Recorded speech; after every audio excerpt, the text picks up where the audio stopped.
Saṃvṛti paramārtha satya nirdeśa, teaching the relative and ultimate truths. Before we begin, brief prayer to Mañjuśrī. As out of a wish to benefit others, I visualize you upon the fresh lotus in my heart. May the melodious sound of your nectar-like speech, O Mañjuśrī, confer its splendor upon my mind. Saṃvṛti paramārtha satya nirdeśa, teaching on the relative and ultimate truths. Homage to all Buddhas and bodhisattvas. Thus have I heard at one time the Blessed One was dwelling at Rajgriha on Vulture Peak Mountain, together with a large monastic sangha of 8,000 monks and 72,000 bodhisattvas, as well as gods living in the desire and form realms. There the Blessed One taught the Dharma, surrounded and honored by a retinue of many hundreds of thousands of beings. Present in the assembly was a god called Lord of Peace and Calm. He prostrated at the feet of the Blessed One, and, bowing with joined palms in the direction of the Blessed One, asked the Blessed One, Blessed One, where is Mañjuśrī Kumarabhuta now? Blessed One, I myself and everyone here would like that sublime being to teach the Dharma. The Blessed One replied, Divine Son, if one travels east of this Buddha realm and passes beyond 18,000 other Buddha realms, there is a Buddha realm called Jeweled World. There, the thus gone, worthy, perfect Buddha Ratnaketu at present lives and teaches the Dharma, and Mañjuśrī Kumarabhuta is there now.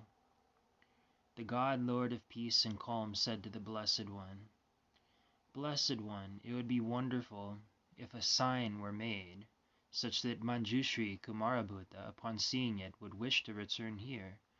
The reason is, Blessed One, that Dharma teachings such as those of Mañjuśrī Kumarabhuta are not to be heard from any of the hearers, solitary Buddhas, or those bodhisattvas who rely upon reference points. Except for the thus gone one, no one else at all is capable of teaching the Dharma in that manner. Blessed One, when Mañjuśrī teaches the Dharma, all the dwellings of the demons lose their luster. Moreover, all demons become unable to inflict any harm. All opposition is utterly defeated. Those with reference points are left without reference. The sacred Dharma also remains for a long time. Thus, the thus gone one will also rejoice in this and approve of it. The Blessed One knew that the God, Lord of Peace and Calm, would make this request, and sent out a beam of light from the Ārya hair on his brow. The ray of light illumined the great triculocosm with its intense luminescence, and, passing through those 18,000 other Buddha realms, its intense radiance spread throughout the jeweled world. The Buddha realm of the blessed, thus gone one, worthy, perfect Buddha Ratnaketu. Witnessing this radiance, some bodhisattva great beings asked the blessed, thus gone, worthy, perfect Buddha Ratnaketu who resided there, Blessed One, there was such a bright light just now. Who caused that sign? Son of noble family, replied the Buddha blessed Ratnaketu, to the west of this Buddha realm, past 18,000 Buddha realms, is the Saha world. There, the blessed, thus gone, worthy, perfect Buddha Śākyamuni currently lives and teaches the Dharma. The blessed, thus gone, worthy, perfect Buddha Śākyamuni sent out a beam of light from the Ārya hair on his brow, and the luminescence of that beam passed through 18,000 Buddha realms and illumined this world with its intense radiance. Blessed One asked those bodhisattva great beings, why did this blessed, thus gone, worthy, perfect Buddha emit this beam of light? The blessed Ratnaketu replied, he did so in order to summon Mañjuśrī Kumarabhuta. And why? To make him return there. Is that in that Buddha's retinue there are numerous bodhisattva great beings as well as many gods, nagas, yakshas, gandharvas, and so forth. They all want to behold Mañjuśrī Buddha, hear him teach the Dharma. The thus gone Ratnaketu then said to Mañjuśrī Buddha, Mañjuśrī, since the blessed thus gone Śākyamuni and all those in his retinue would like to see you, you should go to that Saha world. Yes, blessed one, replied Mañjuśrī, I had also noticed that sign. So Mañjuśrī Buddha, along with 10,000 bodhisattvas, bowed at the feet of the thus gone Ratnaketu. They circumambulated the blessed, thus gone, worthy, perfect Buddha Ratnaketu 3 times, and then instantaneously traveled to this Saha world, arriving as quickly as it does take a strong person to extend and retract his arm. Remaining in midair, with their bodies invisible, they sent down a great shower of fragrant, colorful, and delightful flowers, such as had never been seen or heard before, in order to honor the blessed, thus gone, worthy, perfect Buddha Śākyamuni. This great shower of flowers filled the whole great trichliocosm to knee height. Seeing these flowers, everyone assembled there was amazed and asked, Blessed One, who caused this great shower of blossoms, so pleasant to behold, to fall? The Blessed One replied, Mañjuśrī Buddha, accompanied by 10,000 bodhisattvas, has come from the jewel world to this Saha world, with their bodies invisible. They all sent down this great shower of flowers to honor the thus gone one. Those in the retinue said, Blessed One, we would like to see Mañjuśrī Buddha and those bodhisattva great beings. At that point, Mañjuśrī Buddha and the 10,000 bodhisattvas descended from the sky. Having prostrated at the Blessed One's feet, Mañjuśrī Buddha and the bodhisattva great beings each sat down on their own miraculously emanated seat. Then the God, Lord of peace and calm, bowed to the Blessed One and said with joined palms, Blessed One, all of us would like to listen, so please ask Mañjuśrī Buddha to teach. The Blessed One replied, Divine Son, you should yourself make that request. So the God said, Mañjuśrī, it would be so wonderful if you could give us a Dharma teaching similar to what is taught in the Buddha realm of the blessed thus gone Ratnaketu. Mañjuśrī replied, Ultimately, the Dharma is not about generating attachment, nor is it about bringing attachment to an end. Ultimately, it is not about generating anger, nor is it about bringing anger to an end. Ultimately, it is not about generating delusion, nor is it about bringing delusion to an end. Ultimately, it is not about generating wisdom, nor is it about bringing wisdom to an end. The God said, Mañjuśrī, how is that? Mañjuśrī replied, Divine Son, in the unborn there is no birth or ending whatsoever. Ultimately, Divine Son, the bodhisattva great beings have no thoughts at all, none that have arisen, none that are arising, and none that will arise. And why is that? Because ultimately all phenomena are inherently unborn. The God asked, Mañjuśrī, so what does that thus gone one wish to see abandoned through his teaching the Dharma? Mañjuśrī said, that thus gone one teaches the Dharma because ultimately things are neither inherently born, nor do they inherently end. And why? Because bodhisattva great beings apply themselves assiduously to the ultimate truth.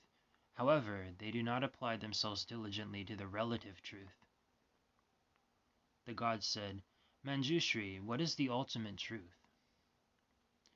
Mañjuśrī said, Divine Son, if, on the ultimate level, the ultimate becomes an object of body, speech, or mind, that is not ultimate truth, but relative truth itself.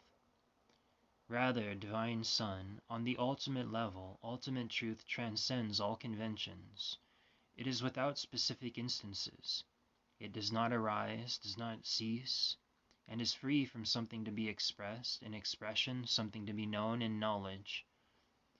Divine Son, the ultimate truth transcends everything up through the domain of omniscient wisdom that is endowed with the supreme of all aspects. Divine Son, it has no engagement with, nor any turning back of, concepts and thoughts. Ultimately, there is no far shore, there is no this shore, nor is there a middle. Divine Son, although one indeed makes the exaggerated claim, this is ultimate truth. That is not the same as saying ultimate truth is like this. Divine Son, ultimate reality is unborn, thus no conventions apply to it. That to which, on the ultimate level, no conventions apply, Divine Son, is ultimate truth. Thus, it is not like saying ultimate truth is like this. Divine Son, the thus gone, worthy, perfect Buddha, also says that ultimately all phenomena and all terms are false and deceptive phenomena. The god said, "How is it then, Mañjuśrī, that the Dharma taught by the thus gone one is not false?" Mañjuśrī said, "Divine Son, on the ultimate level, the thus gone one does not speak falsely, nor does he speak truly. And why is that? Ultimately, Divine Son, the thus gone one has not arisen, and so ultimately he speaks neither falsely nor truly. Divine Son, what do you think? Are explanations given by magical creations of the thus gone one true or false?" The god said, "Mañjuśrī, explanations given by magical creations of the thus gone one are not true, nor are they false. Why is that, Mañjuśrī? Ultimately, there is nothing truly established in that which is emanated by the thus gone one." Mañjuśrī said, "Divine Son, so it is. The thus gone one knows that all phenomena are unestablished in the ultimate sense. Whatever is unestablished in the ultimate sense should not be called true, nor should it be called false in the context of the ultimate. Why is that? Because ultimately all phenomena are unborn." The god said, "Mañjuśrī, how does the thus gone one teach the ultimate truth?" Mañjuśrī said, "The ultimate truth, Divine Son, cannot be taught. And why? Because the topic, the teacher, the method of teaching, the student, and the reason for teaching are all ultimately utterly unborn.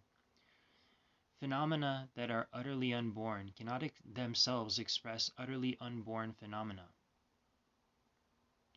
When Mañjuśrī Kumarabhuta had given this teaching on the ultimate truth, without teaching, the minds of 500 monks were freed from defilements without further clinging. Countless bodhisattva great beings developed, without developing it, the acceptance that phenomena are unborn. The god said, "Mañjuśrī, it is difficult to feel conviction in the ultimate truth." Mañjuśrī said, "Divine Son, it is difficult for anyone who relies on reference points to feel conviction in the ultimate truth." The god said, "Mañjuśrī, how do monks exert themselves?"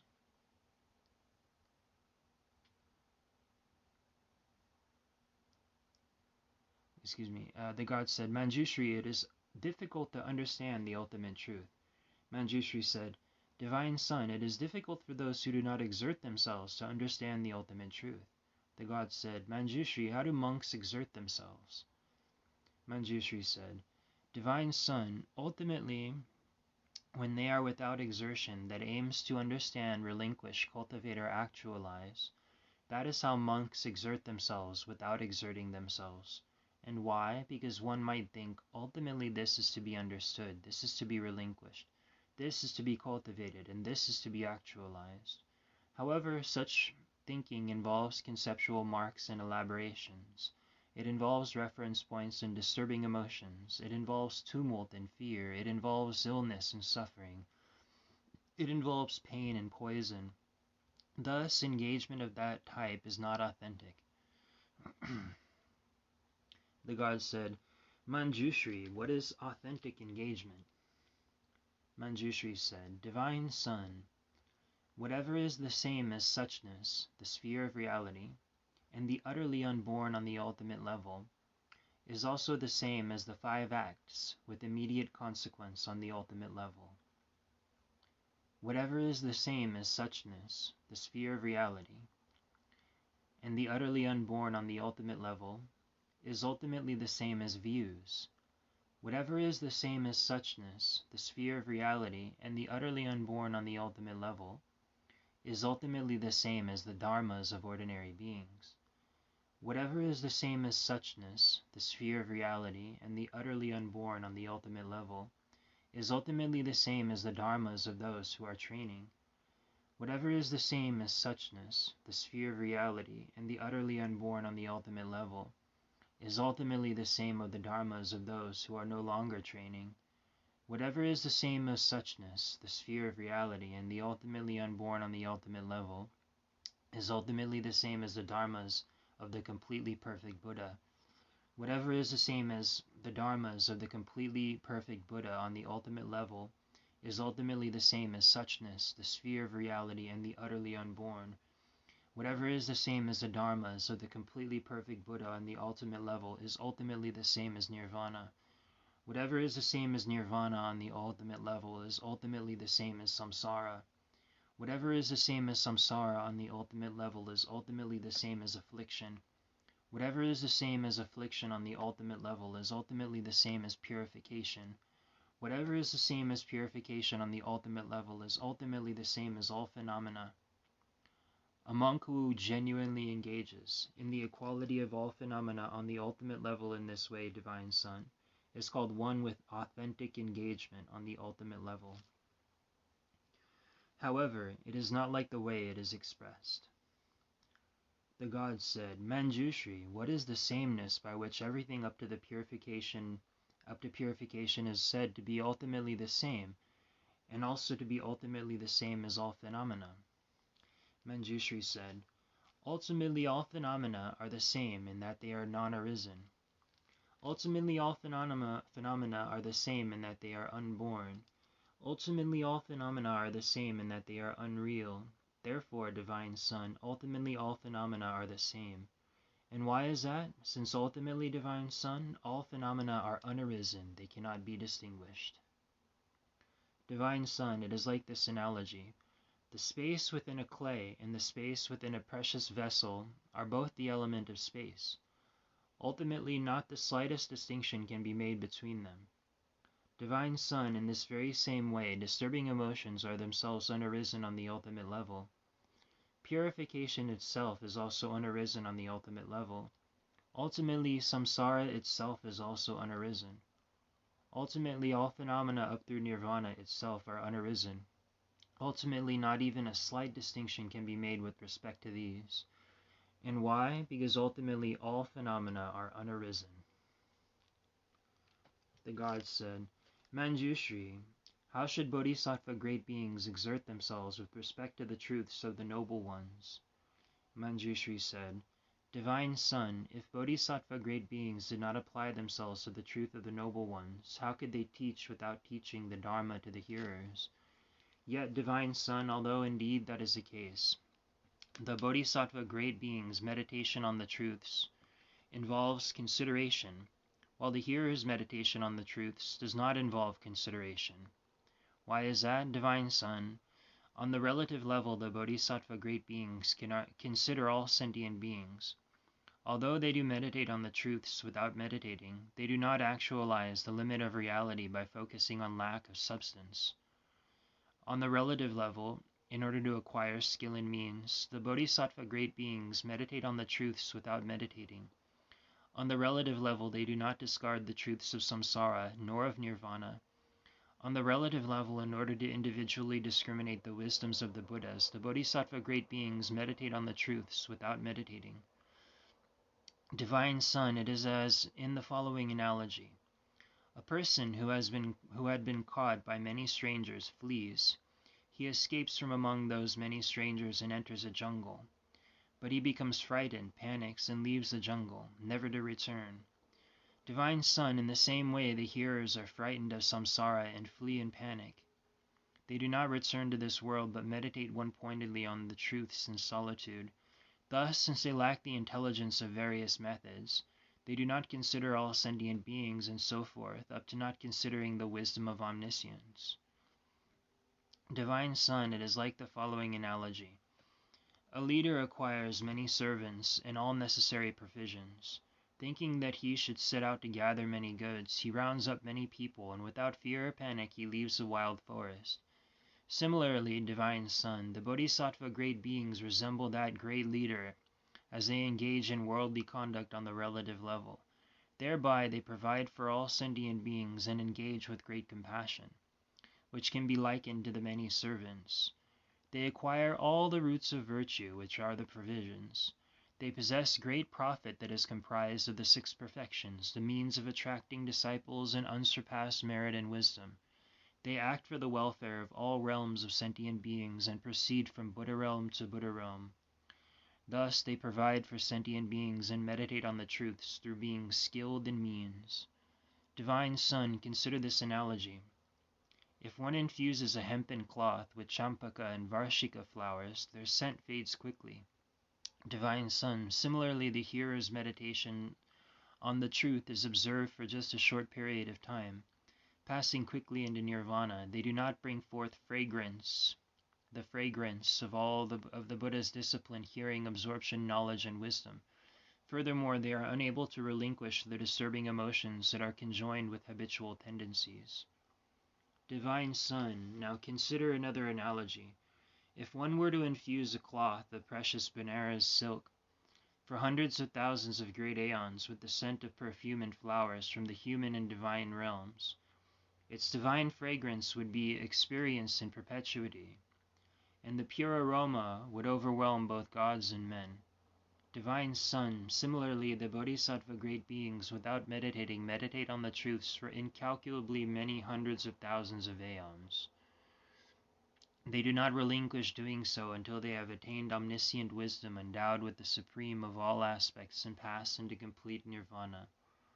And so, without reference points, they become exceedingly fragrant with the scent of omniscient wisdom endowed with the supreme of all aspects. In terms of worldly conventions, they abandon all their habitual tendencies towards the disturbing emotions and attract the world of gods, men, and demigods. Then the God, Lord of Peace and Calm, asked Mañjuśrī Kumarabhuta, Mañjuśrī, how is it the spiritual community of hearers that belong to the blessed thus God One, worthy perfect Buddha Ratnaketu? Mañjuśrī replied, ultimately they are not devoted followers, but they are also not devotedly turning to someone else.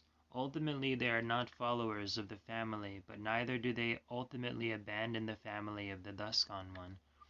Ultimately, they are not following the Dharma. Indeed, ultimately they do not observe any Dharma at all. Ultimately, they do not possess the 8 mistaken Dharmas, but neither are they relatively free from them. Ultimately, they are not stream enterers, yet in terms of the conventional truths of the world, they are beyond all the lower realms. Ultimately, they are not once returners, yet relatively they do return in order to ripen beings. Ultimately, they are not non-returners, yet relatively from all phenomena there is no return. Ultimately, they are not worthy ones, yet according to worldly conventions, they are supremely worthy of venerations by the world along with its gods. Ultimately, they are not hearers, yet without conceptually apprehending them, they do listen to all the blessed Buddhas. Ultimately, they are not without attachment, yet relatively they are unharmed by the torments of attachment. Ultimately, they are not without anger, yet relatively they are unharmed by the torments of anger. Ultimately, they are not without delusion, yet relatively all phenomena are free from darkness. Ultimately, they are not without disturbing emotions, yet relatively they endeavor to tame the disturbing emotions of all beings. Ultimately, they have abided definitively in non-origination from the very beginning, yet relatively they consciously take up existence. Relatively they embrace cyclic existence, yet ultimately there is no grasping to or abandoning any phenomena. Ultimately, without intense mindfulness regarding all phenomena, they see without seeing. Relatively, however, they train in the foundations of mindfulness. Ultimately, without knowing, they know that all phenomena are unborn and unceasing in terms of worldly experience. However, they train in the thorough relinquishments. Ultimately, they have neither body nor mind, yet in the relative truth of the world they have accomplished the basis of miraculous power. Ultimately, they are without any faculties, yet relatively they have accomplished all the faculties. Ultimately, without seeing, they see that all phenomena are unreal. However, in order to eradicate the conceit and conceptual apprehension of everyone who is conceited and engages in conceptual apprehension, they train without training in the powers. Ultimately, in order to make it understood that all phenomena are unreal, they train without training in the branches of awakening. Although ultimately utterly unreal, relatively they train in the path by means of not training. Ultimately, they accomplish tranquility within the limit of reality. Ultimately, by not training, they see insight to be utterly unarisen. Ultimately, their knowledge is born through not apprehending ignorance as something to be exhausted. Ultimately, neither exhaustion nor arising is observed.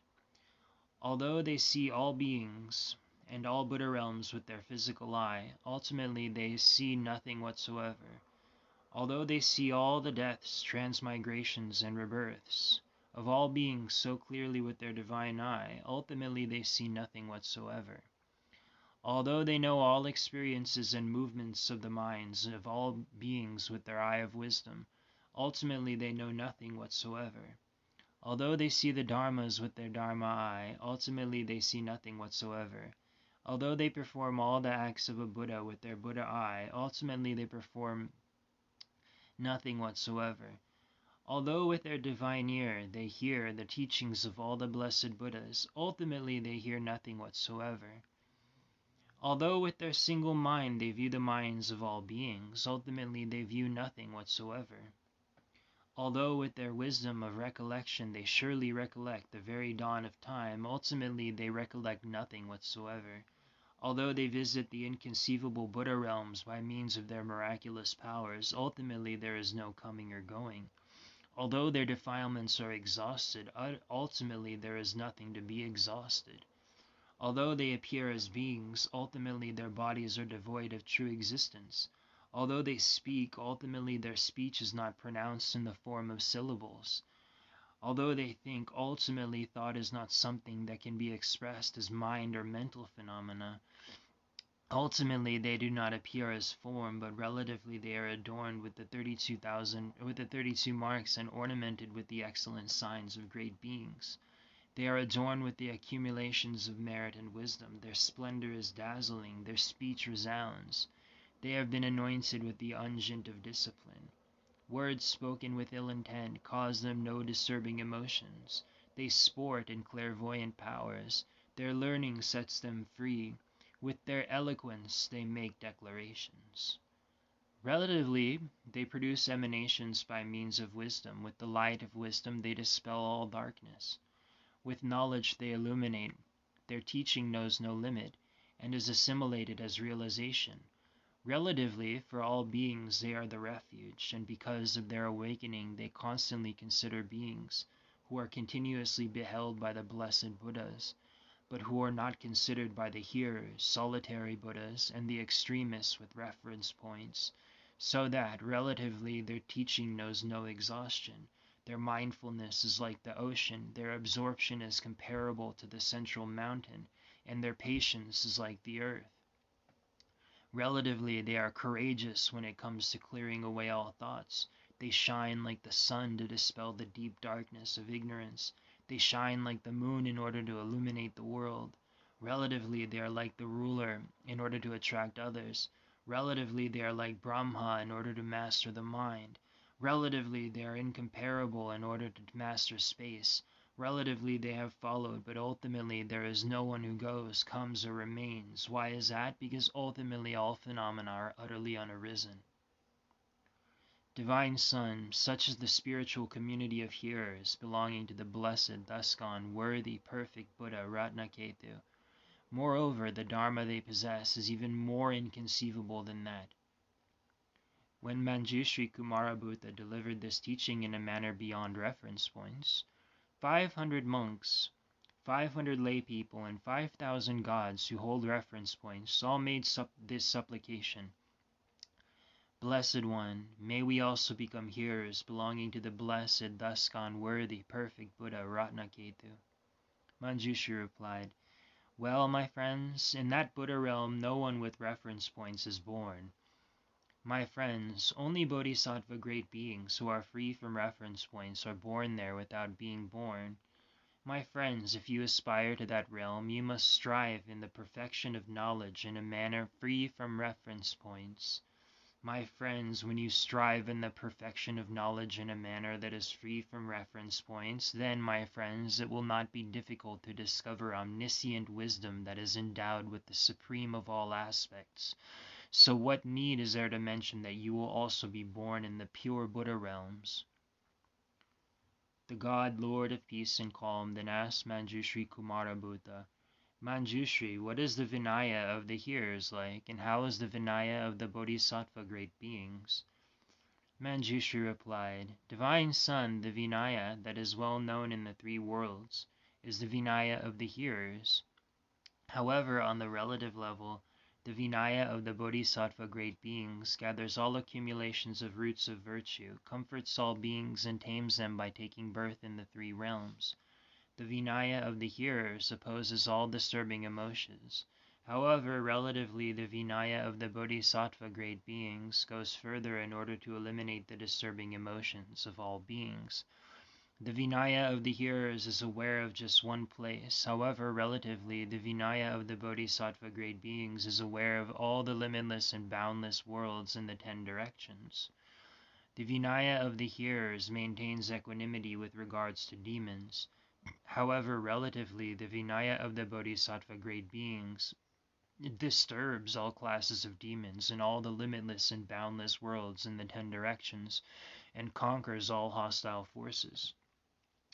The Vinaya of the hearers clarifies one's own mind stream. However, relatively, the Vinaya of the Bodhisattva great beings clarifies the mind streams of all beings, causes the wisdom of omniscience to manifest, and causes the vision of stainless wisdom with regard to all phenomena to manifest. The Vinaya of the hearers is contemplated by individual minds. However, relatively, the Vinaya of the Bodhisattva great beings is the intent of all the Buddhas in the past, the present, and the future. The Vinaya of the hearers is like a stone that cannot be repaired when broken. However, relatively, the Vinaya of the Bodhisattva great beings is like gold and silver which can be mended when broken. The Vinaya of the hearers does not contain all the teachings of the Buddha, and it lacks skillful means. However, relatively, the Vinaya of the Bodhisattva great beings has skillful means and comprises all the teachings of the Buddha.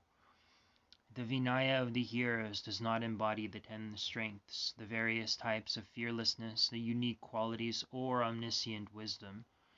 However, relatively, the Vinaya of the Bodhisattva great beings contains the 10 powers, the various types of fearlessness, the unique qualities, and omniscient wisdom.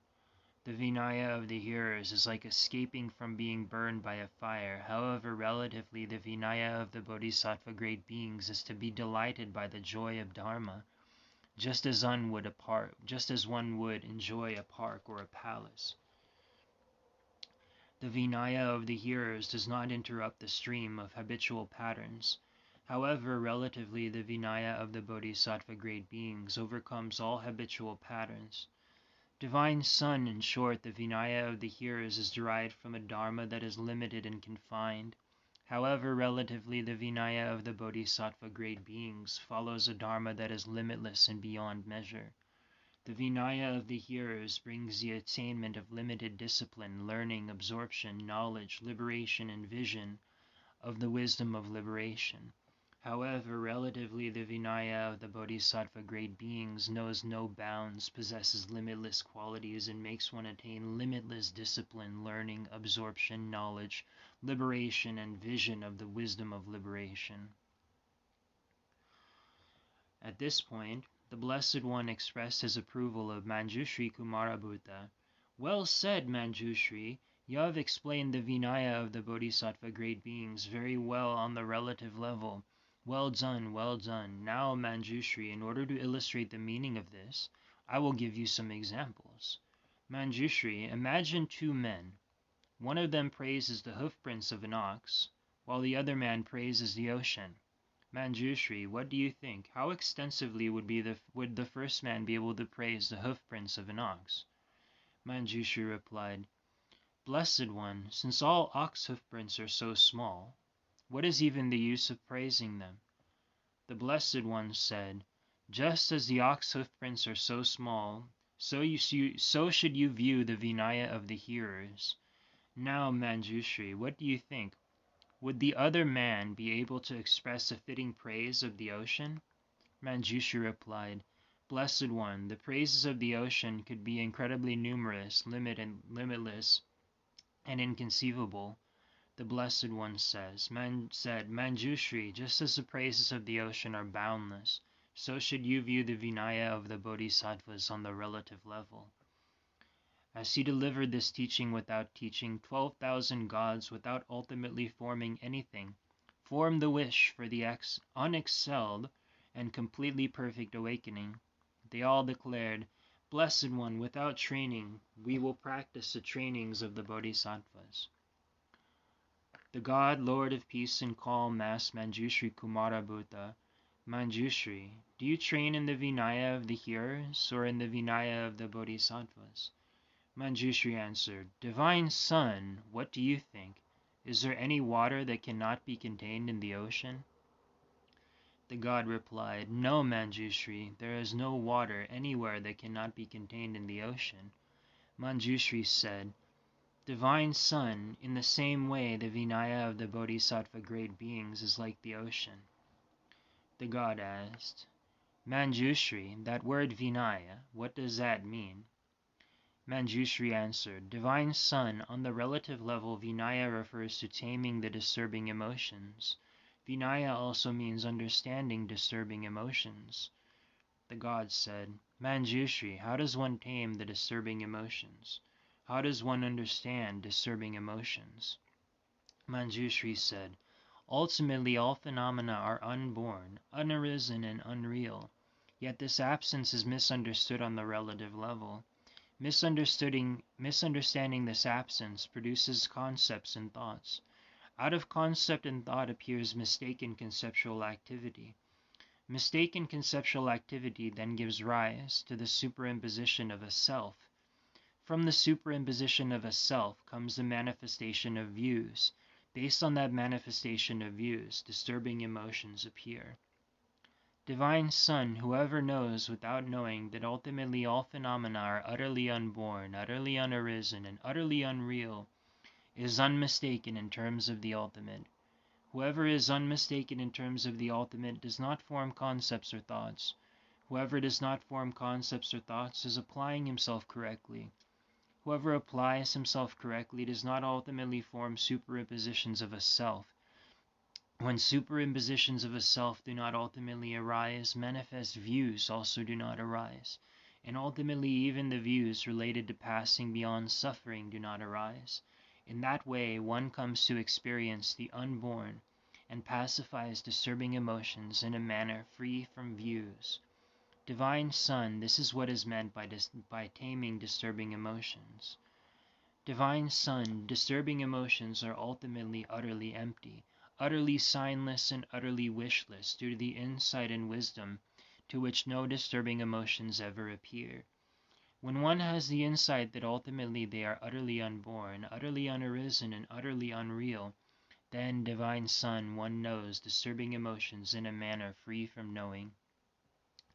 Divine Son, consider this analogy. If you chant an incantation against a viper's venom, it is possible to neutralize the snake's poison. Divine Son, in this same way, whoever understands the types of disturbing emotions will neutralize his disturbing emotions in a manner that is beyond reference points. The God said, Mañjuśrī, what are the types of disturbing emotions? Mañjuśrī said, Divine Son, ultimately all phenomena are utterly unborn, utterly unarisen, and utterly unreal. Any conceptualizations of that state is a form of disturbing emotion. Ultimately, there are no conceptualizations, so therefore there are also no disturbing emotions whatsoever. Divine Son, because there are no disturbing emotions, there is no all ground. Because there is no all ground, there is ultimately no abiding. Because there is no abiding, there is ultimately no scorching. Because there is ultimately no scorching, there is said to be peace. On the ultimate level, things are not as they are expressed in words. Still, Divine Son, relatively, this is how disturbing emotions are tamed. The god said, Mañjuśrī, how are disturbing emotions tamed? Are they something or nothing? Mañjuśrī said, Divine Son, this is how it is. Imagine a man who has a nightmare in which he is bitten by a venomous viper. Although he is suffering, he is treated with an antidote and recovers. As the poison is neutralized, his pain disappears. Divine Son, what do you think? Was this man actually bitten or not? And the god said, Mañjuśrī, ultimately it did not truly happen. Mañjuśrī said, Divine Son, so how was the poison neutralized? The god said, Mañjuśrī, just as the bite was not truly real, the neutralization of the poison was also not truly real. Mañjuśrī said, Divine Son, in the same way the noble ones view, without viewing, all disturbing emotions on the ultimate level. Divine Son, you ask how disturbing emotions are tamed. Well, Divine Son, just as the ego is ultimately egoless, so, Divine Son, disturbing emotions are not ultimately disturbing emotions. Divine Son, ultimately this self is suchness. Therefore, Divine Son, disturbing emotions also ultimately become suchness. Divine Son, in this way, the self is not ultimately the self. Therefore, Divine Son, disturbing emotions are also not ultimately disturbing emotions. Divine Son, whoever focuses on taming disturbing emotions on the ultimate level is not ultimately focusing on anything. Why, Divine Son? Because on the ultimate level nothing manifests, and therefore all phenomena are pacified. Divine Son, on the ultimate level there is no grasping, and therefore all phenomena are fully pacified. Divine Son, on the ultimate level, all phenomena are free from superimposition, and therefore all phenomena are completely pacified. Divine Son, on the ultimate level, all phenomena are utterly unborn, and therefore they are also beyond ceasing. Divine Son, the ultimate level is utterly unreal, and therefore all phenomena are ultimately unborn.